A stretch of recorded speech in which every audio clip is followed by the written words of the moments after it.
I've been negotiating for more than 25 years. I did a lot of it in a labor management context and also as an attorney. And then I've been, for the last 5 years, doing a lot of teaching. I teach through the Scheinman Institute at Cornell. I teach independently on my own. I do a lot of advising to individual and organizations about negotiations.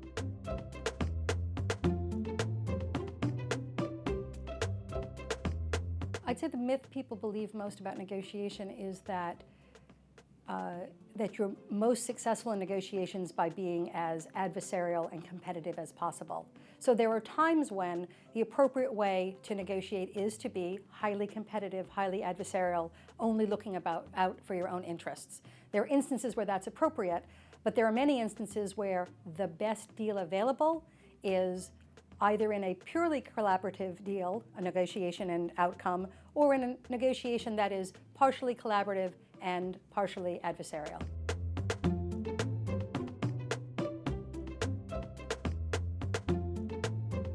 There could be dozens or even hundreds of different factors that could ultimately contribute to the success of a negotiation. However, I would say for virtually every negotiation, there are going to be 3 factors that an individual would want to consider going into negotiations. That would be interests and relationship and alternatives. So if you were going to walk into a negotiation, I would say you should ask yourself, 1, what are my interests in this negotiation? 2, are interests all I care about, my own interests, or do I care about relationship with the other party? 3rd, if I don't make a deal with the party in front of me right now, what are my alternatives?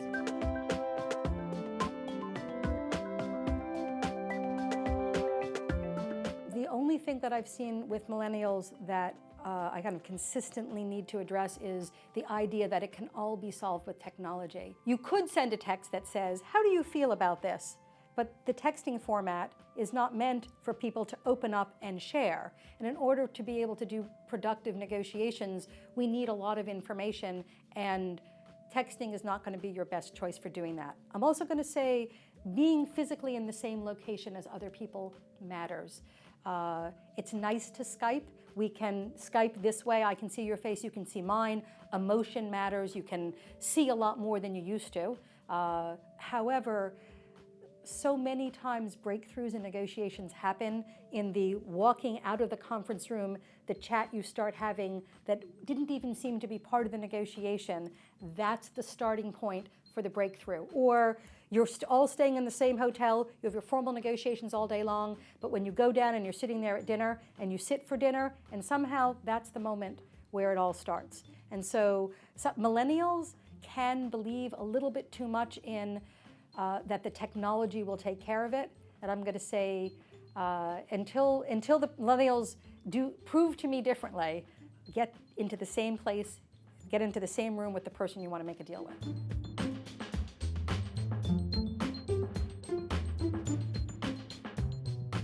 The highlight of the session is the negotiating simulation, the exercise that we do, and the debrief.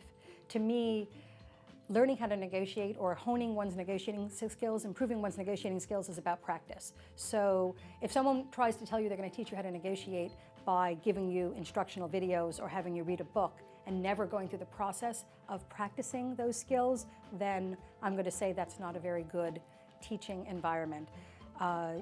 Negotiation is like driving a car or cooking a gourmet meal, that you can watch other people do it, you can read a recipe, but there's going to have to be get behind the wheel, drive yourself, get in that kitchen, get dirty, and do it. And so the simulations are a great opportunity to exercise the simulations. Practice of the actual skills is what really moves people forward in terms of becoming better negotiators. So I always love that part.